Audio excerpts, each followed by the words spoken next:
Losing for him was already bad, and losing against me was really the worst thing he could have. For him, be second, he was the first of the losers. He just hated that. It was nothing for him but winning. He just wanted to psych his opposition, that they all think that Senna was in front of them. He had to be quickest all the time.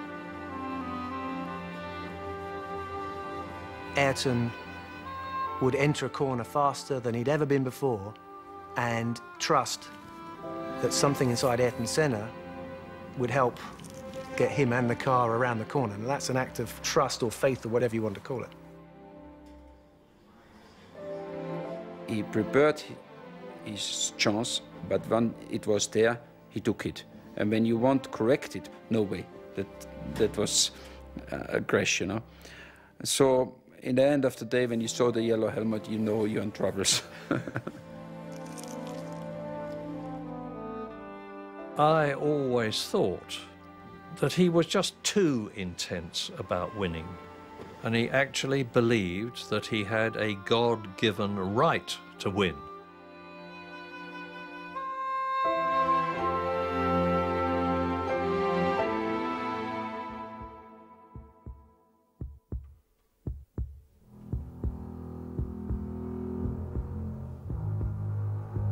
You think you have a limit. As soon as you touch this limit, something happens and you suddenly can go a little bit further. With your mind power, your determination, your instinct, and the experience as well, you can fly very high. Ayrton Senna's talent, commitment, and determination carried him beyond normal boundaries. He displayed a supreme ability behind the wheel of a racing car, but he also demonstrated an immense depth of character, of thought, and of emotion. His tremendous rivalry with Alain Prost throughout the late 80s and early 90s extracted every element of his genius. But if there was one area where Senna truly flew high, it was racing in the rain.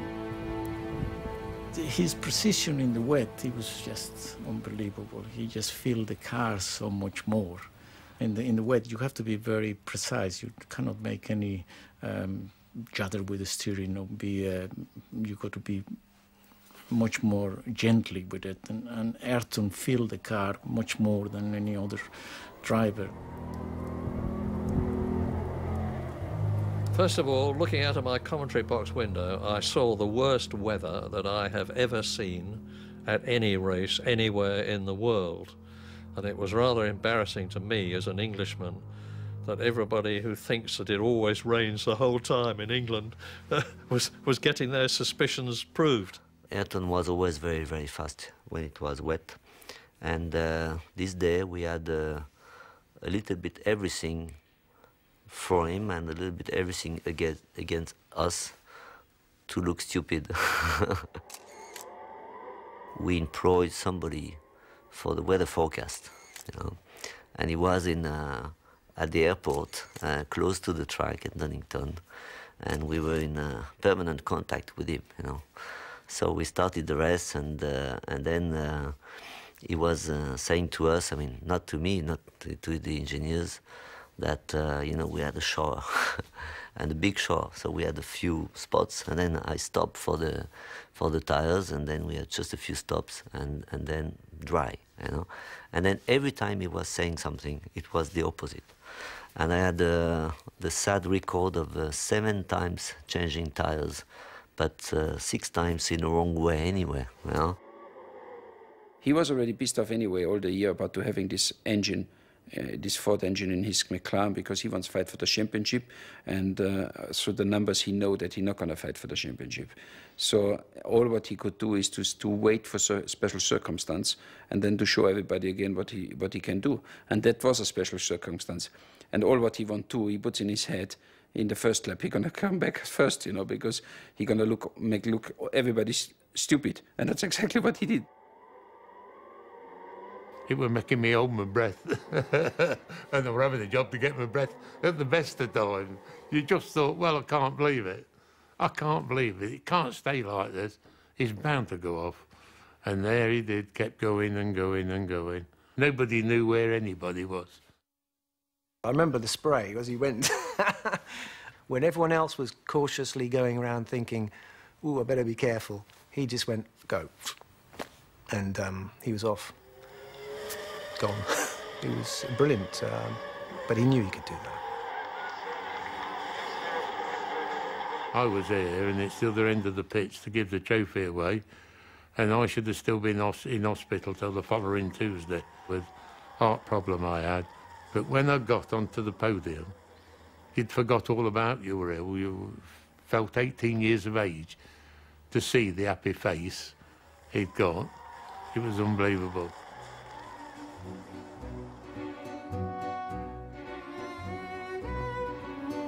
His roots were firmly grounded in the sprawling steel-making city of São Paulo, the industrial heartland of Brazil. Here, amid the energy and bustle of South American commerce, Ayrton developed his talents on the kart track at Interlagos and began a collection of trophies that would become greatly cherished by his close-knit family. O Ayrton sempre foi uma pessoa extremamente determinada. Ele sabia exatamente o que ele queria e ele ia atrás daquilo até conseguir. Ele era extremamente persistente. Quando ele era pequeno, a gente chamava ele de teimoso, porque ele ia assim até o fim, onde ele queria chegar. De criança, eu lembro muito a época que ele corria, que ele treinava de kart, da época que ele, inclusive, foi viajar para fora, e nas vezes que ele fez para fora para correr em campeonatos de kart, eram viagens rápidas, mas que sempre tinha uma expectativa muito grande de que resultado que ele ia obter, e sempre teve, cada ano ele tinha resultados muito positivos. Então as minhas recordações são muito ligadas a isso, porque a vida dele era muito, muito ligada ao automobilismo. Desde que eu nasci, desde que eu me lembro, ele já andava de kart quando eu nasci. Before long, kart racers in Brazil and all around the world became all too aware of the driver in the yellow helmet. O Ayrton, eu conheci ele quando era um garoto de kart, ele era piloto de kart.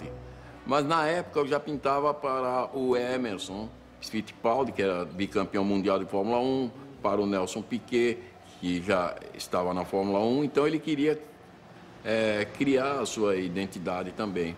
Então eu resolvi, pensando em colocar uma cor quente no capacete, como a Ferrari, que é vermelha, pintei ele de amarelo, certo? Com duas faixas saindo em verde e azul, saindo como se fossem os olhos dele, porque dá movimento e dá agressividade também. Então assim foi feito e foi composto as cores do país, em verde, amarelo, azul e branco. Quando Ayrton retornou, ele quis adotar essa pintura, que ficou para sempre a pintura dele. Foi isso aí. I know him since long time ago, because we did 2 World Karting Championship together in Le Mans and Estoril, 78 and 79. So this goes back to the very, very old days. And he was very, very committed. He had this, this star, these eyes. He was exceptionally committed, I think, more than anybody else. A gente sempre foi uma família super unida, e quando Ayrton foi morar na Inglaterra, todos nós sentimos muito, e ele também, né, a falta, a distância. Então a gente muitas vezes ia para lá, ou quando ele podia vir, para poder ter essa proximidade maior. Ele escrevia muito. Cada corrida que ele fazia, ele escrevia detalhando cada curva, cada coisa que ele tinha feito. A gente tem essas cartas até hoje, e mesmo à distância, o contato sempre foi muito, muito próximo. Como o Ayrton, quando foi para lá, ele não sabia inglês, então ele ficava em frente da televisão, horas e horas, tentando entender o que estava se passando, procurando aprender a língua e se concentrando. Ele também não sabia cozinhar, nunca soube, e na verdade ele passou alguns anos comendo ovo frito, ovo cozido, ovo mexido, todos os tipos de ovos possíveis e imagináveis, porque era o que ele conseguia fazer. Quando o Ayrton me procurou, em 1984, em janeiro, ele tinha muita preocupação com o preparo físico, com a sua saúde, porque ele era muito magro, uma pessoa realmente fraca, e era até chamado o franzino Ayrton Senna pela mídia. Nós iniciamos um trabalho, percebemos a vontade férrea que ele tinha de buscar ser mais forte, mais resistente. Era uma pessoa que tinha uma força interior muito grande, porque ele não media esforços. Se alguém perguntar qual a diferença do Ayrton, é esse fazer. Porque saber de cabeça é não saber nada. E eu falava muito para ele isso. Ayrton, o sábio não é o que sabe, o sábio é o que faz aquilo que sabe.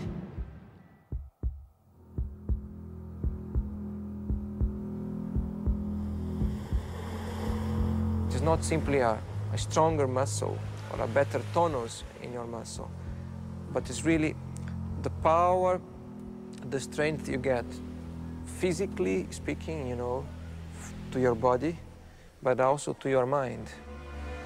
And you only really learn by doing it, I believe.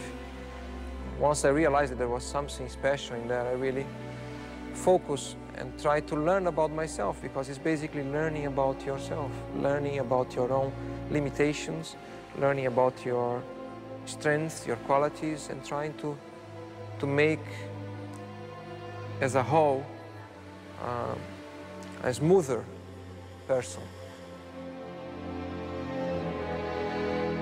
I don't remember exactly, but certainly in 1983, I was very much aware of him in Formula 3 in England, and he was very persistent, about winning. He was very good at that already that early in his career, but very persistent about trying to persuade Patrick and myself to let him test.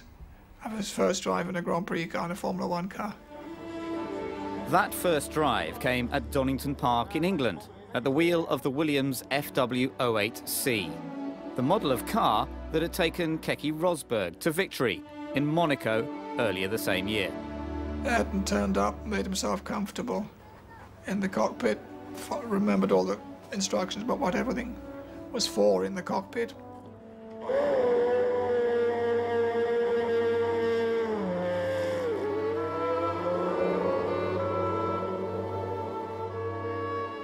At the time, he was only halfway through his first season of Formula 3, but he was totally undaunted by the Grand Prix car with triple the power of his usual mount.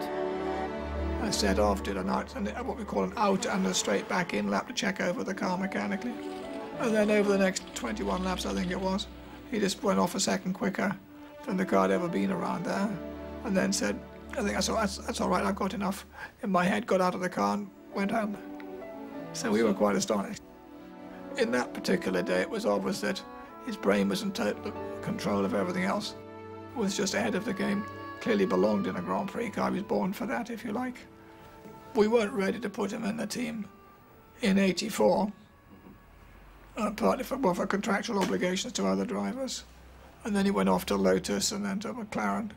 So it was quite a long while before we were able to offer him a seat, which was for '94. When he went to Tolman, it was fantastic to see another Brazilian driving. I mean, by instinct, I was always more of a fan of Ayrton than I had with any other Brazilian Formula One. I never had the chance to see Emerson, but I had the chance to see Nelson. With Ayrton, it was different. I felt like you know, he was driving tremendously, and he was going to be a champ. I remember we had a discussion about top drivers like Nelson Piquet or whatever, And I said to Ron and even all the people, said, take the best young guy coming, you know, to get a very strong team is Ayrton. They all said to me, why you want to have Ayrton, you know? I said, yeah, why not, you know, I mean, it's thinking about the team. So having a teammate like Ayrton was very, very different to all the teammates I had, you know. And also for Formula One, it was really exceptional to have two drivers of this same caliber. When Ayrton came into Formula One, Alain Prost was the top. He was #1, and he was the one that he wanted to catch. He wanted to beat him. And when he started testing with us and racing with us, he was not interested in anybody else in the grid. You know, just Alain, what time did he do? What tires is he using? What rear wing has he got? What springs has he got? He just wanted to know what Alain was doing, and that's the one he wanted to beat. He was a man like no other man I had ever met before. He was almost a mystic.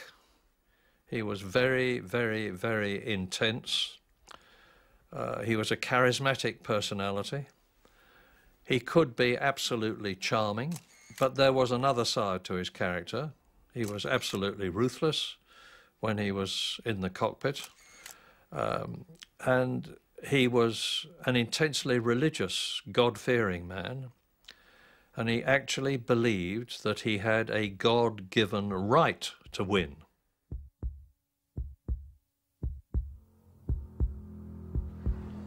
The main thing is to be yourself and not allow people to disturb you, to be different because they want you to be different. You gotta be yourself.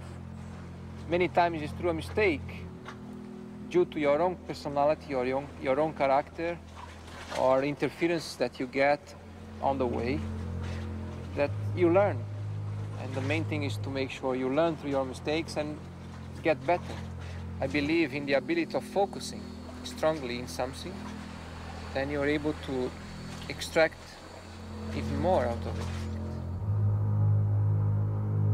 His whole life was concentration for the race or for the championship. He had no family, no children, nothing, you know, so it looks like he was living only for that. Ma durante le corse la cosa più difficile è quella di tenere la concentrazione, essere sempre concentrati, di non avere problemi che possono distogliere l'attenzione ai problemi reali della corsa, essere preparato tecnicamente e sapere cosa fare nel momento migliore e non fare errori né dal punto di vista tecnico né dal punto di vista umano. In the time of the very sophisticated racing cars we had, with skirts and electronic suspension, and all that, where you have to put the car up on the straights and then lower down before the corner. You have to do so many things on the car.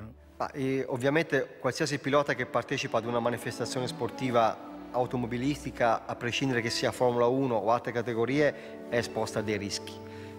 Questi rischi sono considerati, nessuno corre senza utilizzare la testa, perché un pilota senza la testa non ha futuro. Un pilota senza la testa ha una carriera molto breve, perché farà molti incidenti e si farà sicuramente male. Quindi questa è una categoria dove serve essere veloci, performanti, costanti e intelligenti. As a racing driver, one has to be in tune with your emotions, your body, your mind, your psychology, all these things. So I think Ayrton had those qualities in abundance, and he was questioning. He seemed like a driver who was constantly questioning what it was to be a racing driver. Once he get into the concentrate, he didn't feel anymore any pain, he didn't feel anymore any stress, he didn't feel anymore, he was just in another world. As we all been, a kind of, but his one, he was more intensive, he was a step ahead. There's a state of mind that one is raised to, where it becomes sort of transcendental, And Ayrton spoke about things to do with his concentration when he was in qualifying. He talked about a state of mind that he got into whereby he was there but not really driving the car. And these are things that speak of his level of concentration that he achieved as a racing driver. You had to do these famous qualifying laps. It was something where you was in the box, you watched still the monitor, you watched your competitors, you had to talk with your engineer, how is the wind, how is the sun, how is the asphalt temperature. And then suddenly the engineer told you, now let's go. That let's go means you had to switch a button and to say, okay, and now I have to be fully concentrate and actually getting into another vault where everything start to go in slow motion, because when you do a quick lap, you try to see everything in slow motion, to do all the fine things right. And it's a kind of a dream. Everyone who followed Formula One recognized that Senna was the master of qualifying. If you go for a corner on qualifying tyres with extra horsepower and you've never had that all weekend, how do you anticipate how fast you can go? How do we know how fast the car is capable? So Ayrton would enter a corner faster than he'd ever been before and trust that something inside Ayrton Senna would help get him and the car around the corner. And that's an act of trust or faith or whatever you want to call it. He explored his ultimate capabilities more than any driver seems to have done. The thing with him, he was such a good driver that he used to adapt to the car. When he couldn't make the car going quicker, you know, he could make quicker a wheel bar, or whatever you give him in his hands, he could make it quicker, because he changed the car and he didn't get it to his liking. Then he adapted to the car. How many times you have a car that is perfect how you like it? When you have a car that is perfect, a line was unbeatable. A line process was really good when the car was suited him, but it suited him just a few times, not always. I was doing all the tests, and in winter I was not testing. I was doing all the tests for him, and to set up the car, I don't think he was the best driver, but driving mentally and getting the pole and being quick on one lap, and he was really the best, you know. So I don't think I learned very much, because it's a little bit easier to learn about the car and the way you can improve the car than a mental way, because you cannot change your mental just like this when you decide it, you know. Fórmula 1 tem uma exigência absurda. Não sei se você sabe, o piloto tem uma frequência média de 180 batimentos por minuto. É uma loucura, com picos de 220, 230. E apesar de ele estar num carro aberto, o calor é muito grande.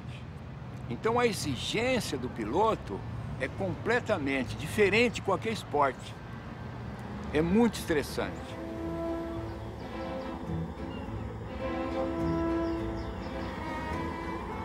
Havia sofrimento, claro.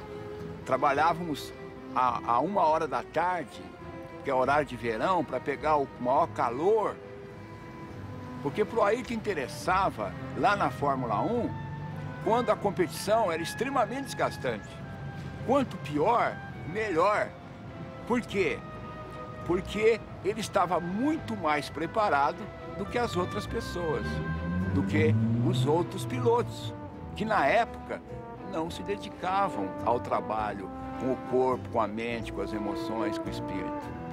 Por isso, ele se tornou imbatível. Eu lembro quando começamos com a meditação, ele tinha uma dificuldade muito grande de não pensar. Tinha assim achava terrivelmente difícil fazer isso. No entanto, ele se envolveu tanto com esse processo de meditação que ele conseguiu momentos de uma profundidade mental tão eloquente que atingia níveis inigualáveis de profundidade, que ajudava muito nas tomadas de tempo, ajudava muito nos seus recordes, nas suas vitórias, porque a concentração dele era máxima devido a esse trabalho de meditação, de respiração, de relaxamento. Monaco was a special place for Senna. He shot to fame by nearly winning the race in his debut season and would go on to take victory in the Principality a record 6 times. On his first outing in a McLaren, however, Prost thought he had him on the ropes.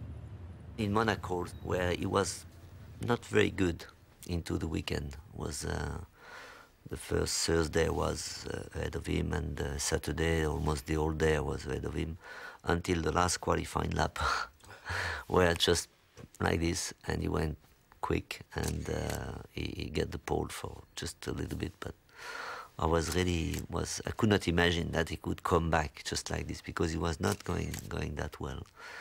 And he said in a press conference that he went outside the car and he looked at the car, how the car was behaving on the track, and then realizing what he was doing wrong and or what was wrong, came back in the car and drove at the perfection, in a perfect lap. For me, it was very difficult to hear that, In fact, it looks like everybody needed a guy like that, He was different. I was too boring, and he was different. Once you win it, and you've got to go all the way to the end, because you commit yourself to such a level where there is no compromise. You give everything you have, everything, absolutely everything. And sometimes you find even more, because it requires more if you want still to be ahead, if you want to win. The uncanny will to win that he had, I've never seen it in any other sportsman. I certainly haven't been connected to anybody that had that fear, determination to succeed and to win. It was just like Alain Prost said, for Ayrton, he is willing to risk that little bit more than any one of us will do. And maybe, for him, be second, he was the first of the losers. He just hated that. It was nothing for him but winning. Losing for him was already bad, and losing against me was really the worst thing he could have. And that's why his whole motivation was to beat me. I can remember we went to the Bercy karting event, and he was there watching on the big screen Alain Prost driving in the kart. And he never took his eyes off that. And he watched Alain Prost driving a go-kart. He knew that to be world champion, he had to beat Alain, because he was #1 at the time. I remember one race, and I think it was the Belgium Grand Prix. Ayrton always used to try so hard in qualifying that after qualifying, before he took his overalls, he sit in the corner of the track and he just gets all his adrenaline back. Alain and I were looking at the times, and Alain said, I just can't believe how he could be so quick. Where is he beating me? Anywhere else, but here, I always quick here, how he can be. And then as I look at Ayrton was sitting up in front, and he looked at me and he winked an eye. And I thought that he just felt so satisfied I have beat Alain, and he had recognized that I'm quicker than him. And it was so, for him, that was kind of a stage in his career. And he thought, well, I can now begin to think of being world champion. When Ayrton came along in his footsteps, his approach was in many ways similar. It was cerebral. That means he used his head at all times. But he did so with more dash and determination than you ever saw in Alain. Alain had plenty of determination. He never exposed it. Ayrton, it was all about drive and courage and let's go for it. We'll just leave the rest to me when he was in the car. Formula One drive, all sportsmen are gigantically competitive. They're there to win. And you've got two very different people in Alain Prost, the professor, who was quiet, very quiet. He always spoke very quietly indeed. Very, very smooth, very experienced, up against Senna from South America with a very different temperament. And so it could not have been better from a journalist's point of view or a commentator's point of view. The fact that we were fighting so hard together, we were putting the level of, the performance of the car and the team at a very high level. And if you're talking about the briefings, we were spending 3, 4, 5 hours into the briefing. It was for 2 reasons. First reason is to improve the car and the team. And the second reason is to be sure that we could not forget something that could suit us or suit me, for example, better than Ayrton, or Ayrton would think of something suit me better than Alain. At the end, it could also become a psychology. If you have a briefing, there's no way that I could go out of the briefing before Ayrton, and Ayrton could not go out of the briefing before me anyway. So we were going out together. I waited for 4.5 hours outside the motorhome while they were having this minute discussion about this and that. And then the door opened and Alain Prost came out. And he came down the steps and I said, "Alain, in God's name, what do you talk about in there for 4.5 hours?" And he said, "Oh, Murray," he said, "this and that, but I do not like to be the first to leave." The intense nature of the battle between the two McLaren teammates led to a deterioration in their personal relationship. Other teams and drivers were simply not at the same level, so Senna and Prost focused on one another, both in and out of the car. But that was part of the fight we had anyway. Everything was tough. On the track, outside the track, setting up the car, all kind of things was really just at the limit all the time. We also knew that if we were quick and fast and a winning car, that was also because of us, because of the drivers, because we were dominating, Formula One. It's not pretentious to say that. Eu acho que o Ayrton e o Alain foram pessoas que precisavam muito uma da outra, porque para eles poderem desenvolver os próprios potenciais no top, da forma mais perfeita, a competição do outro ajudou justamente a chegar nesse desenvolvimento máximo. Acho que o Ayrton não seria o que ele foi sem um Alain Prost. E vice-versa. Acho que o Alain não teria sido o que ele foi sem o Ayrton Senna. Uma vez perguntaram para o Ayrton se ele tinha inimigos. E eu acho que o Ayrton respondeu uma das coisas mais lindas que ele respondeu em todas as suas muitas entrevistas. Ele disse que a vida era muito curta para se ter inimigos. Então, eu acho que, às vezes, a vida é mais curta ainda do que a gente pensa, como aconteceu com ele. Eu acho que essa frase é perfeita, seja no momento que ele e o Alain eram inimigos, ou depois, que nem eram, mas para qualquer condição como essa, eu acho que essa frase é perfeita.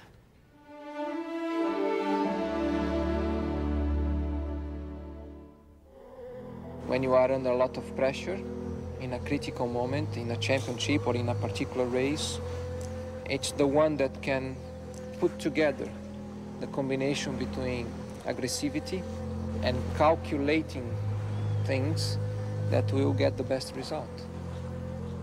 And you need more than anything a very clear mind to understand exactly when is the moment to be aggressive, when is the moment to be calculated. To win a championship, you need the combination of those elements in the right doses at given moments. The lifestyle enjoyed by Ayrton was that of the rich and famous. Beautiful houses, lots of toys, and opportunities to relax. But his love of Brazil and for its people was reflected in the way they felt about him. He was idolized by the ordinary men and women in the street, and he's still idolized today. Máximo, pessoa extraordinária, maravilhosa, foi embora muito cedo. Senna. Vagabundo, meu, é ele! Oh, esse pra nós aqui é o melhor do mundo. Muito legal, muita saudade dele. Faz muita falta pro esporte brasileiro. Representava muita alegria, né? Ao domingo. Tinha muita emoção nas grandes corridas dele. Grande piloto, fez muita alegria para nós no Brasil. É difícil ter outro piloto igual. Ai, que beleza! A pessoa representa tudo pro nosso país.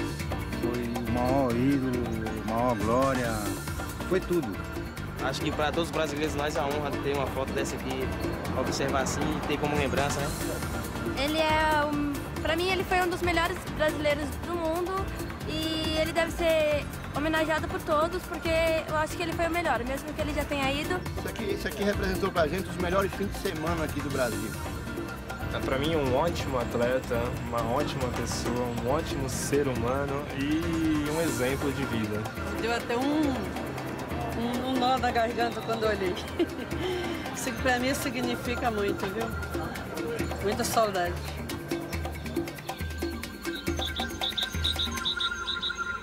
Despite the access that Ayrton had to his own slice of paradise, he was always aware that there were many Brazilians who battled not for world championships, but simply to put food on the table and keep a roof overhead. And it mattered to him more than many people knew. Ich glaube, das war das zweite Jahr, war ich in Brasilien mit ihm dann gefahren und wir sind fast durch mit diesen Favelas, man sieht Favelas. Da sieht man diese Armut, oder, auf der anderen Seite und du arbeitest mit jemandem, der mit seinem eigenen Flugzeug und der alles hat und so weiter. Sag ich, wie ist das? Hast du kein Problem? Wie geht es dir, wenn du dieses siehst, oder?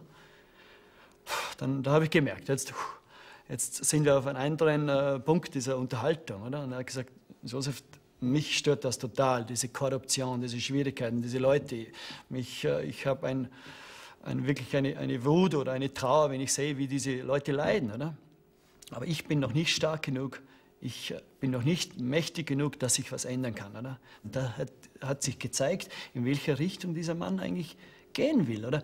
Dieses Rennfahren, dieses schnell zu fahren, dieses an das Limit zu gehen, ist einfach nur eine Brücke oder ein Wagen, ein Fahrzeug gewesen, um in diese Richtung, wo er hinkommen wollte, ist. Das ist auch ein Prozess von ihm selber gewesen, wahrscheinlich, oder? I think the best remembrance I had was when I stayed with him that weekend in his house, in his farm, and we had a storm, and the lights and the telephone went out of order. And I needed to phone my wife, who was in Scotland. So we went out, and we found a telephone box. So I phoned my wife, and he went outside. It was dark, and he was standing under a light, a street lamp, and some kids had seen him and recognized him, and by then he had 20 or 30 children around him, and he was chatting to them and signing their autographs, for them. And when I came out of the telephone box, that's one of the sweetest memories I have of him, standing with the light playing on his head and shoulders and surrounded by the kids and being so nice to them.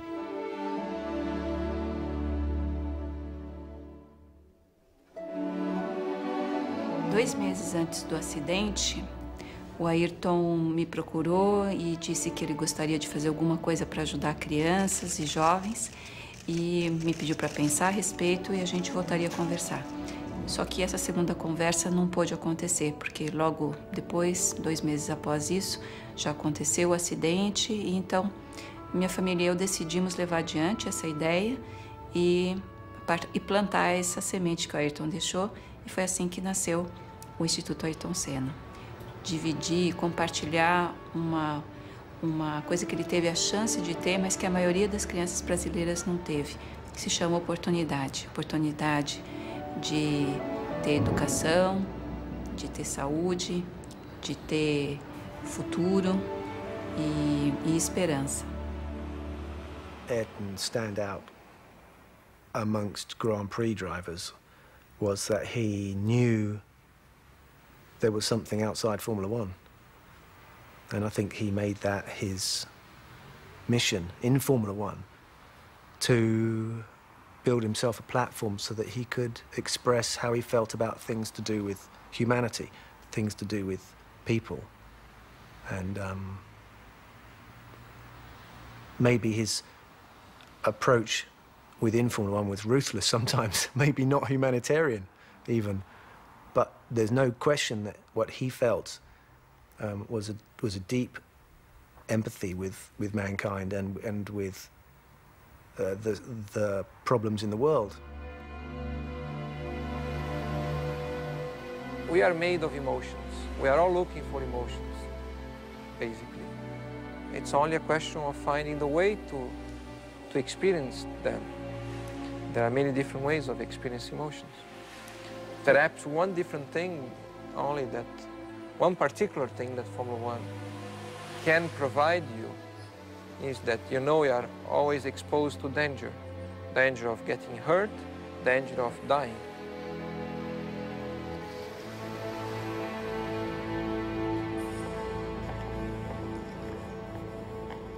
Travel was a major factor in Senna's life. To ease the strain, he acquired his own aircraft and employed the services of a private pilot. Over a period of 4.5 years, Owen Omani got to know his employer extremely well.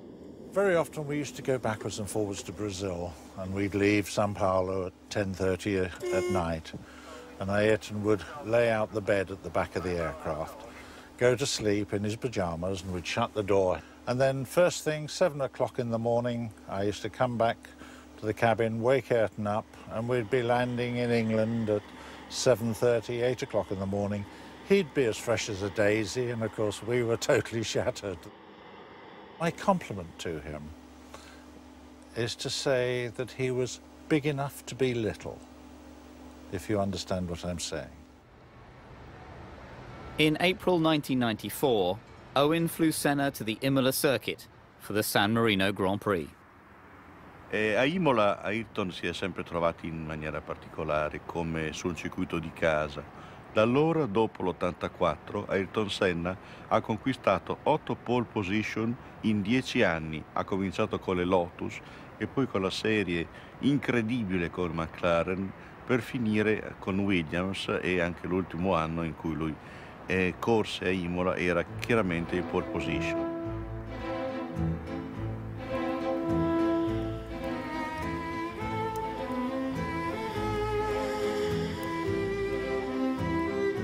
Lui era solito scendere non a Imola città, ma soggiornava a Castel San Pietro, dove c'era un albergo che gli piaceva particolarmente. Aveva la pista per l'atterraggio dell'elicottero, era particolarmente chiaro.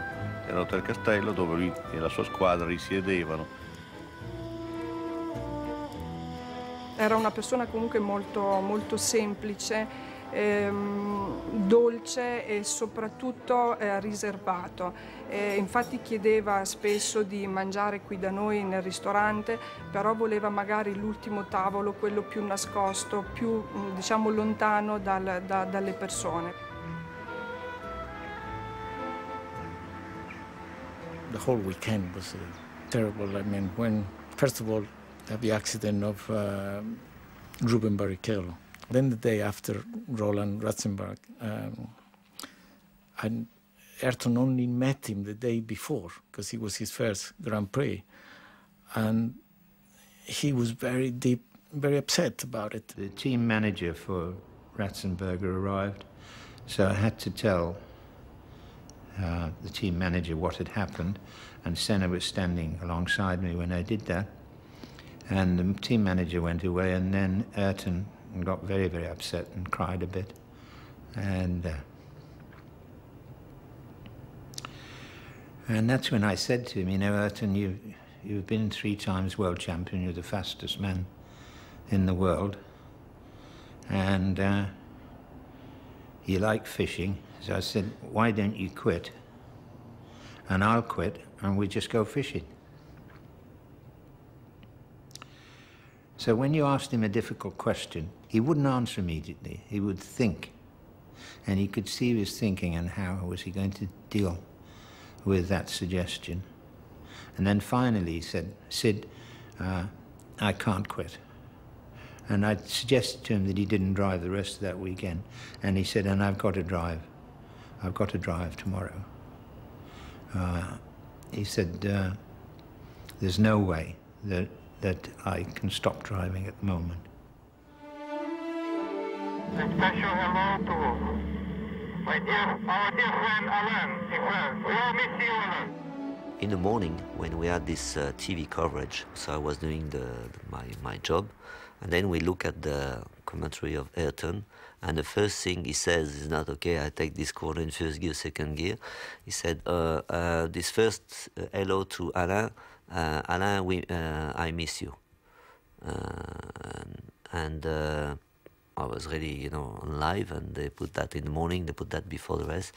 I mean, again, people, so at the end it was like a sort of, all the friendship we had was a little bit hidden, with all the fight we had was really, just, we in the last 2 weeks, we had a sort of, so, that's good, but in a strange way also. The last thing I remember in one life was there, of course, as a Ferrari driver, the Italians have a special way to celebrate you. And when they announced my name, the Italians was jumping and shouting. And I was just in front of his car, and he was in the car, and he looked to me, and he was laughing and things. So you really could see we was friends. It was an honest laugh. He was even happy if something went well for me. And that actually is the last time I really looked to his eyes, and we just been we seen each other. There have been many heavy accidents before. I had a very heavy accident in '89. I nearly died there, and Ayrton, one day after, Ayrton phoned me in the hospital how I am, and I said to him, I'm okay, but I think this corner, it's very dangerous, and I think one day somebody gonna die there. It's too dangerous and should be doing something. But okay, we was talking a bit, and then we went to testing to Imola a couple of months later, and Ayrton and myself say this corner should be changed, and we walked to this corner, and we looked how it could be changed, and we looked over the wall, and Ayrton says to me, but look, Gerd, I cannot change this. There's a rebar behind, so there's no way to move the wall. And we look both and say, yeah, unfortunately, there's a river behind. We cannot move the wall, so that's how it is. And we walked back again, and it was exactly the point where he died.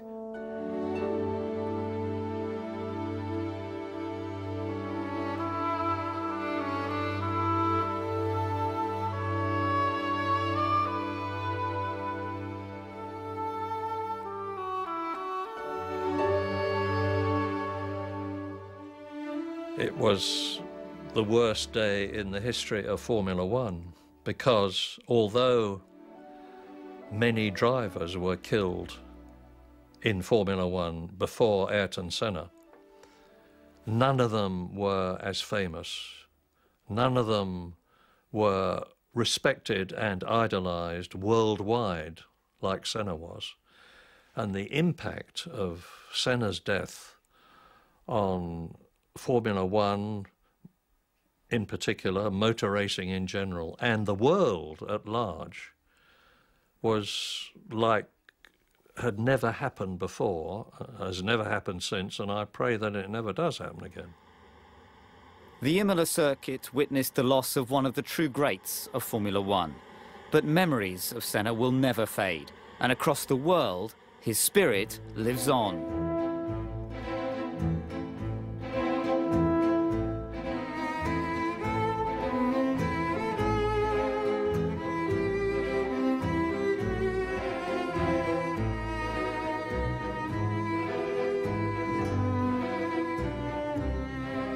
A ideia que eu tenho é que ele está muito próximo. Eu não sei como explicar. Eu sei apenas sentir. E a certeza de que ele está muito próximo, porque nós temos essa coisa com a morte, de que não devemos falar, não devemos pensar. A nossa civilização, ela renuncia à morte. Então, esses 10 anos parece que fica mais profundo, mais intenso, porque vão surgindo coisas no nosso inconsciente, esquecidas da sua meiguice, da sua forma de ser tão simples, que era a coisa que mais me marcou, era o jeito dele, humilde, simples.